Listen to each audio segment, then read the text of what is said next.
bajar la emisión monetaria, ¿es para bajar el consumo también? Bueno, eso es algo que hay que probarlo. O sea, hay que ver si efectivamente funciona de esa manera. Eh, la idea, un poco vinculada a este planteo que yo te hacía recién de manera simplificada, tiene que ver un poco con eso que vos decís. Es digo, si vos emitís mucho y toda esa emisión, o sea, todo ese papel se traduce en consumo, o sea, en gente que va a gastar eso al supermercado o en algún sentido, como eso no está respaldado por inversión, sino que es solamente emisión, necesariamente eso va a traducir en una suba de precios. Eso es un modelo económico y está planteado de esa manera. Después en la realidad tiene muchísimos problemas y no necesariamente funciona de esa manera. Pero lo que les quiero plantear en términos que las relaciones de comportamiento lo que intentan hacer es establecer ese vínculo, ¿no? Ir y venir entre dos variables e intentar explicar una de las dos variables a partir del comportamiento de la otra.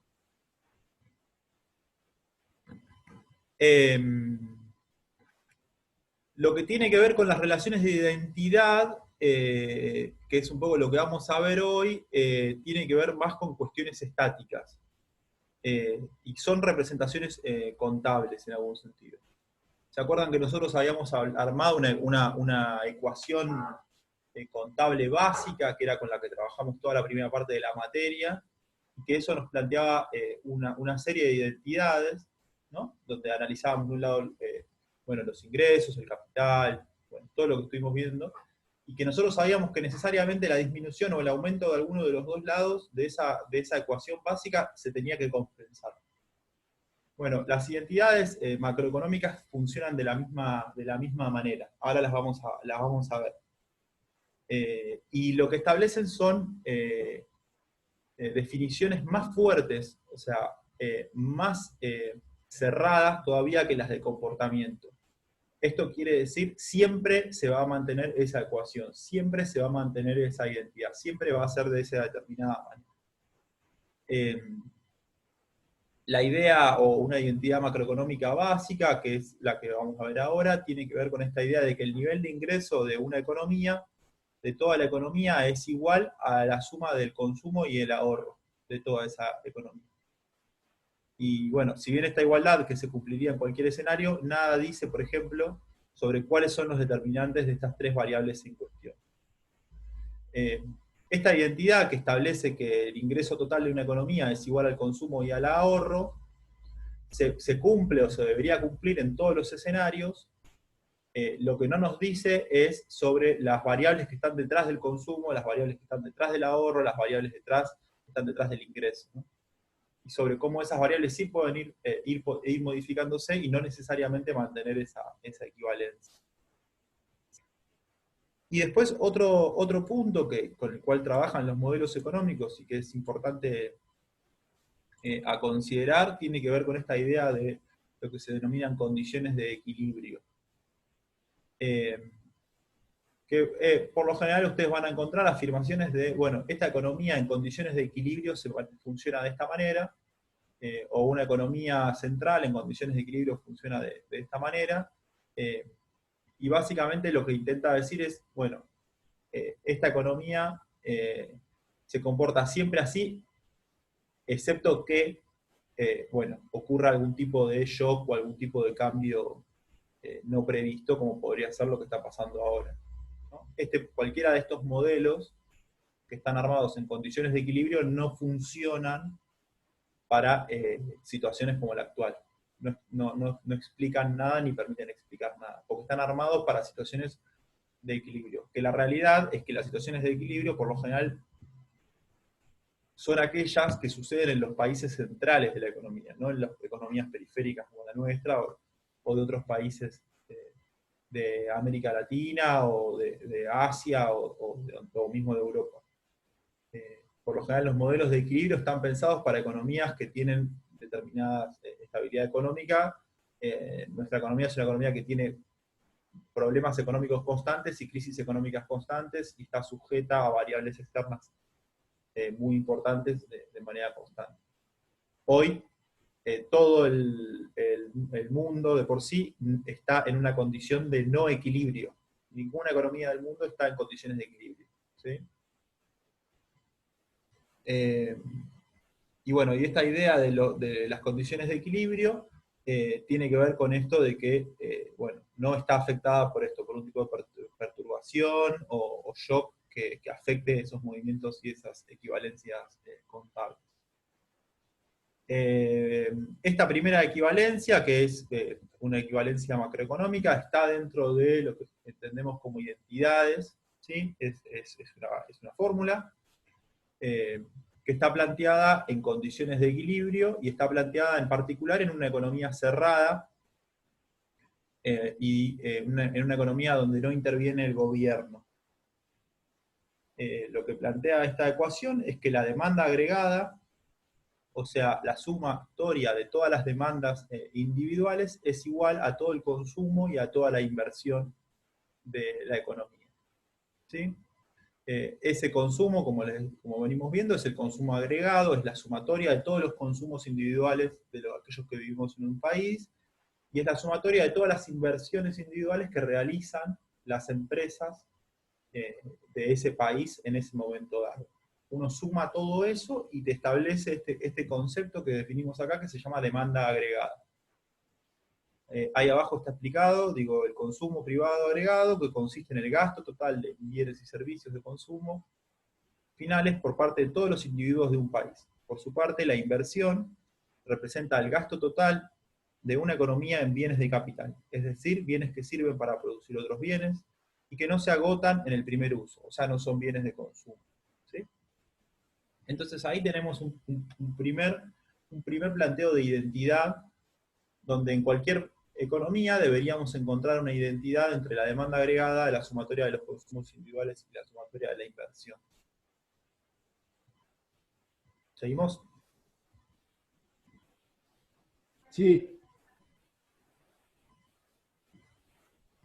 Bueno, nosotros habíamos hablado un poco más atrás de esta definición, estaba acá, que es el Producto Interno Bruto, ¿no? Que es la suma de los bienes y servicios producidos en una economía durante un periodo de tiempo dado. ¿Sí? Entonces lo que vamos a hacer es llevar esta definición del Producto Interno Bruto como la suma de bienes y servicios producidas por una economía a la equivalencia que estábamos planteando recién.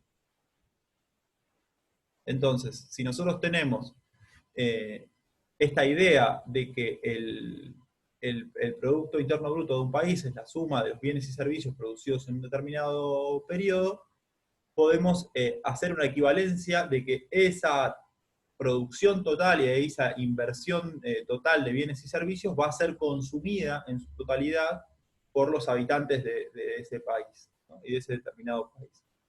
Entonces, toda esa producción y todo ese consumo nos permiten hacer esta equivalencia con la demanda agregada, por lo que, digo, por una derivación matemática, podemos decir que si la demanda agregada es la suma del consumo de la inversión y el Producto Bruto Interno es la sumatoria de todos los bienes y servicios de una economía, también se mantiene una equivalencia económica para analizar el Producto Interno Bruto de la economía como la sumatoria de todos los consumos y toda la inversión de ese determinado país. Cuando cae el Producto Interno Bruto de una economía, lo que estamos diciendo es que evidentemente dentro de alguna de estas dos variables que están acá, que sean consumo e inversión, están disminuyendo. ¿Sí? Esto es una equivalencia matemática, por lo cual si baja alguna de estas dos variables, o baja el consumo o baja la inversión, el PBI va a bajar.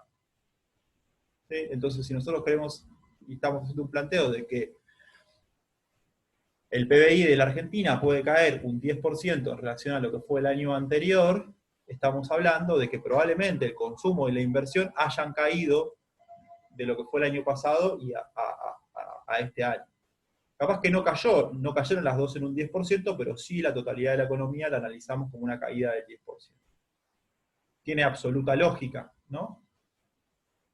Todos consumimos hoy menos que lo que consumíamos el año pasado. Consumimos menos transporte, consumimos menos actividades recreativas, bueno, montones de personas no utilizan sus vehículos, y ni hablar de aquellos que tienen un negocio además, donde no invierten en ese negocio, no realizan compras y demás. Entonces, si nosotros queremos decir, bueno, ¿por qué cae el PBI? Bueno, cae por la caída del consumo y la inversión de la economía. ¿Sí? ¿Me siguen? Sí, profe. Sí, sí. Bueno, pero Sí, entonces sí. también podríamos decir que el año que viene a nivel global va a haber un aumento del PBI, porque si lo vamos a comparar con este año, el año que viene va a ser un buen año para todos. Ojalá. Sí, vamos a ver que hay un crecimiento del PBI en relación a este año. Porque este año va a caer, entonces en relación a lo que cayó este año vas a tener un nuevo número. Este número, cuando finalice el año, va a tener un valor. Entonces, El año que viene se va a comparar con el de este año. Y si exacto. se termina la pandemia, calculo que va a ser superior a nivel global. Probablemente, o sea, exacto. Si se termina esta situación, cualquier PBI del año que viene va a ser superior. Porque El tema es que hay que ver hasta dónde cae, porque si aumentan en 2 puntos, pero te cayó este año 15 puntos, no vas a tener gente ni para que consuma. es muy complicado, sí. Pero sí el análisis que estamos haciendo es interanual. Digo, y lo que estamos charlando es interanual. Después lo que a veces se hace son comparaciones entre varios periodos y se dice, bueno, recién ahora la Argentina está recuperando el PBI que tenía en determinado año, determinado periodo. Cosa que por ahora no está pasando.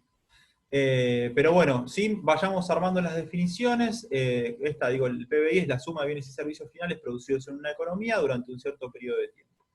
Entonces, la suma de todos los bienes y servicios vendidos podría ser o se establece como igualdad al gasto de dichos bienes y servicios, ¿no? Esto considera que todo lo que se produce y todo lo que se invierte se consume. En este primer modelo, en esta primera equivalencia que estamos haciendo ahora. Entonces, esa equivalencia de la producción de bienes y servicios que es consumida en su totalidad, la pasamos para el lado de los ingresos, ¿no? Y decimos, bueno, si hay que consumir toda esa producción de bienes y servicios que hay en una economía, tiene que haber un determinado ingreso para consumirlo. Entonces, la equivalencia entre el Producto Bruto Interno que hacemos con la demanda agregada la podemos encontrar también en esta ecuación, que es decir, el ingreso es la sumatoria de todos los consumos, ¿sí?, que existen y que se hacen sobre una determinada economía, más aquello que uno tiene como ingreso y no lo consume, que es el ahorro. Entonces ahí tenés una nueva equivalencia macroeconómica. Entonces acá está planteado, digo, el ingreso es la suma, perdón, esto voy a correr.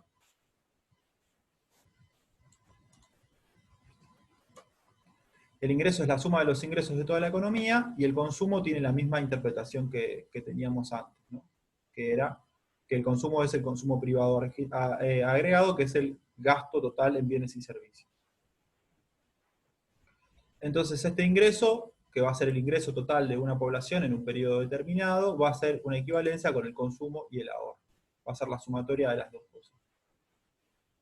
¿Sí? Nosotros no traducimos la totalidad de nuestro ingreso, pensando en el nivel individual, no traducimos la totalidad de nuestro ingreso en consumo, ¿no? A veces sí, pero por lo general uno a veces tiene una estrategia de diversificación del ingreso en la medida que puede, donde no necesariamente consume todo el ingreso que tiene, sí puede.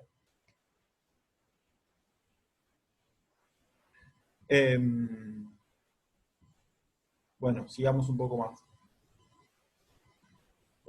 Como les planteaba anteriormente, a partir de hacer estas equivalencias, se establece esta equivalencia que es también una equivalencia, una identidad macroeconómica, que es que el Producto Bruto Interno de un país es igual a la sumatoria de todos los ingresos existentes en una economía, que incluyen, como les decía, el ahorro. No todo se consume, sino que hay una parte de la economía que se mantiene el ahorro. Acá está un poco más planteada la definición de ingresos. Los ingresos provienen de las remuneraciones o denominados ingresos de los factores de producción, que son los que están involucrados en el proceso productivo. ¿Cuáles son los factores de producción? Por supuesto el trabajo, que es el que representa el trabajo humano, y el capital, ¿sí?, que es todo el conjunto de lo que sería la inversión. los rendimientos de capital están asociados a los beneficios y la remuneración por el trabajo es el salario. Entonces, la totalidad de los ingresos, de los salarios y de los beneficios de toda la economía van a estar asociadas a el Producto Interno Bruto de la economía. Esto, insisto, digo, son, como les dije antes, son todos modelos simplificados. ¿Sí? Después, en la medida que esto uno lo va llevando a la realidad, aparecen infinidades de preguntas. Pero son modelos simplificados en una economía cerrada, donde no hay exportaciones e importaciones, y donde el Estado todavía no, por ejemplo, no cobró impuestos, ni tuvo una intervención en la economía. Estamos hablando de consumidores, productores, empresas, individuos que intercambian, producen bienes, se consume todo lo que hay en la economía y uno establece estas identidades macroeconómicas.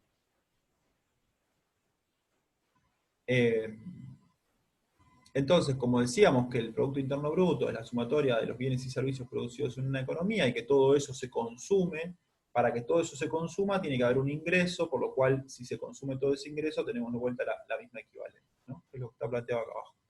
La suma valor de los bienes y servicios vendidos en esta economía debe ser igual al ingreso agregado necesario para adquirirlos. ¿Me siguen? Sí. Sí, profe. Yo Sí, me perdí profe. un poco. Bueno.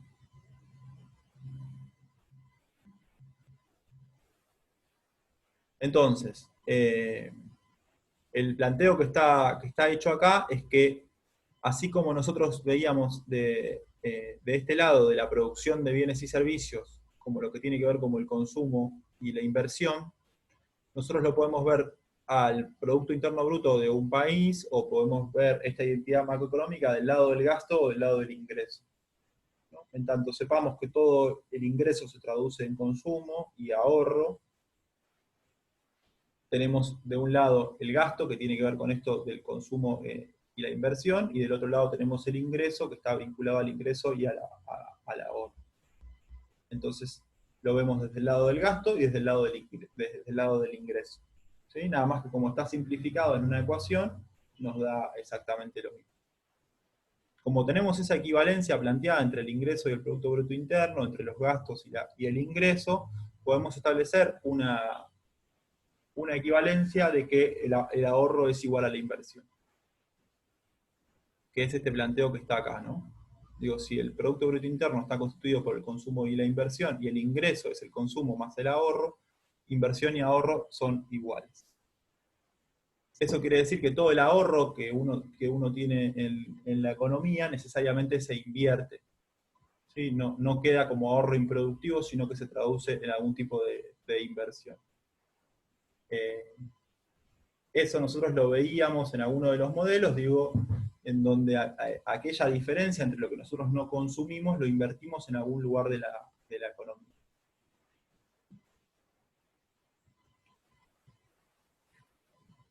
Bueno, esta identidad macroeconómica básica, más o menos, la idea es que más o menos la entiendan, la puedan incorporar, y después les sirva para trabajar en lo que sigue. No sirve mucho en sí misma, digo, como tal, es un punto de partida para entender un proceso de economía. En la unidad 6, en el resumen, que ¿lo ven ahí? Sí, se ve. Gracias. Hay un ejemplo planteado, que lo pueden analizar, del modelo este que les acabo de explicar.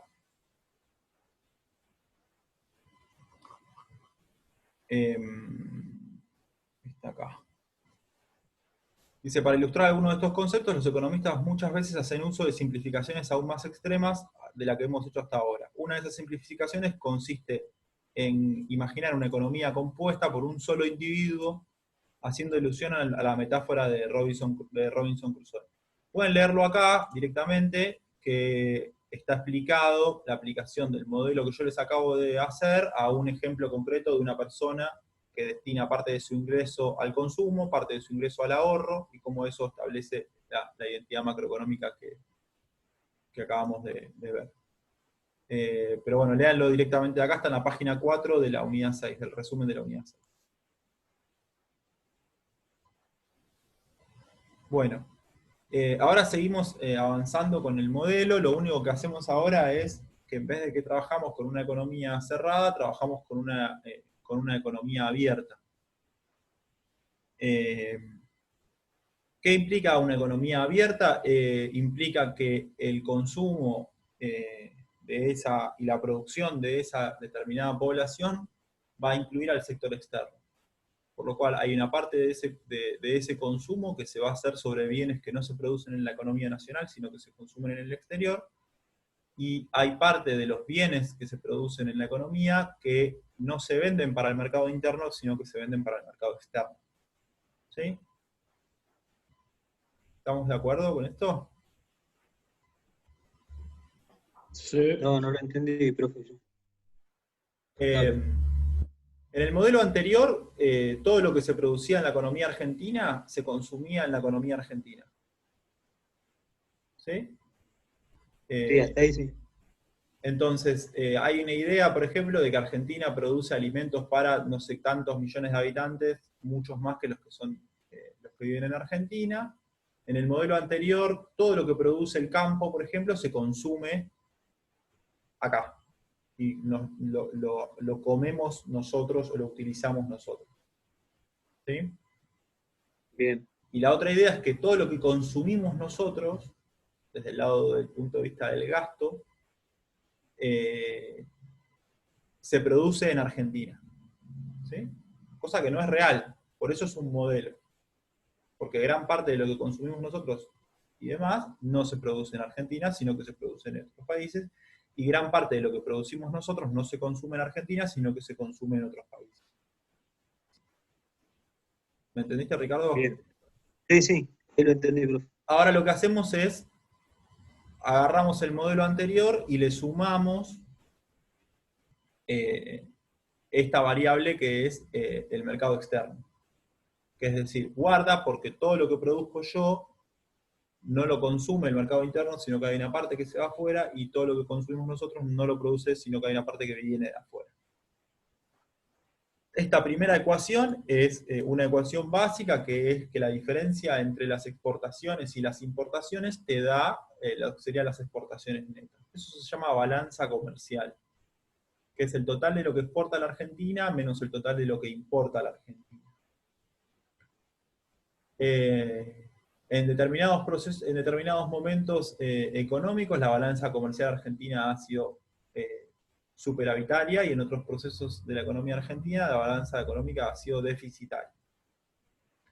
¿Con qué está asociado eso? ¿Y se les ocurre algún ejemplo? La industria y el agro, A ver.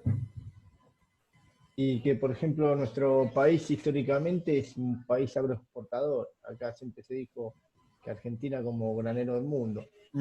Y en lo que es materia industria, si bien hubo un periodo de industrialización que fue la sustitución de importaciones, Argentina tuvo periodos donde destruyó su propia industria, y todo lo que era industria automotriz y todo eso venía de afuera.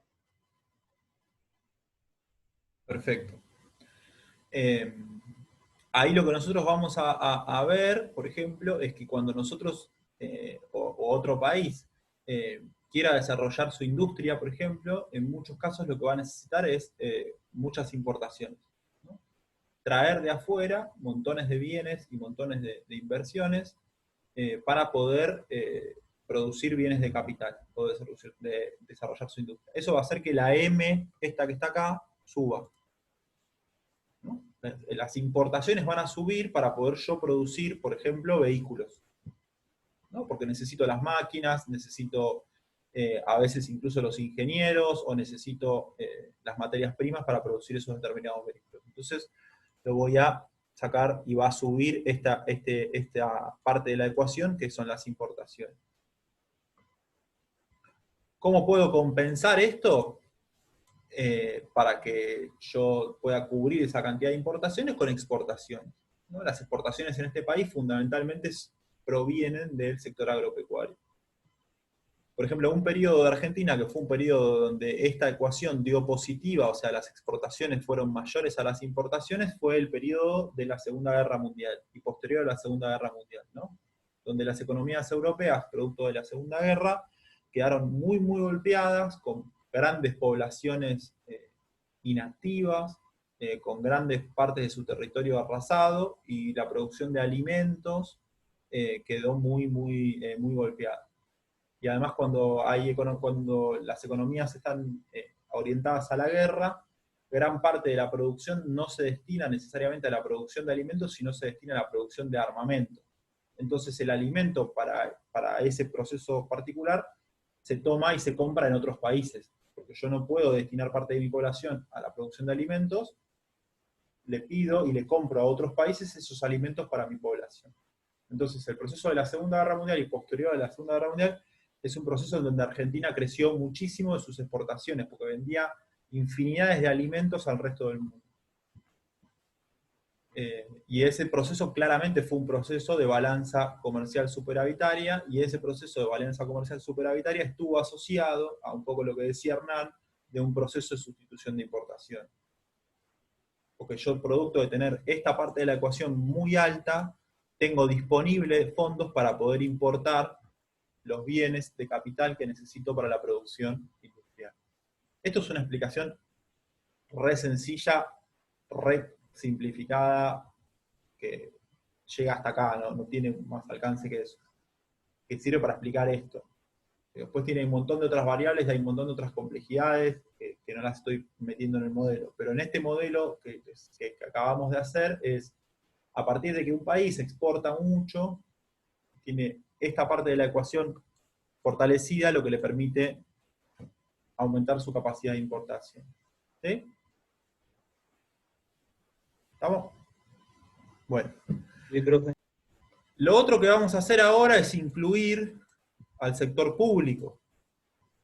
¿Sí? Nosotros vimos que, por ejemplo, en lo que era contabilidad privada, en la medida que nosotros íbamos haciendo compras y ventas de mercadería, siempre teníamos que ir registrando los impuestos, ¿no? El IVA.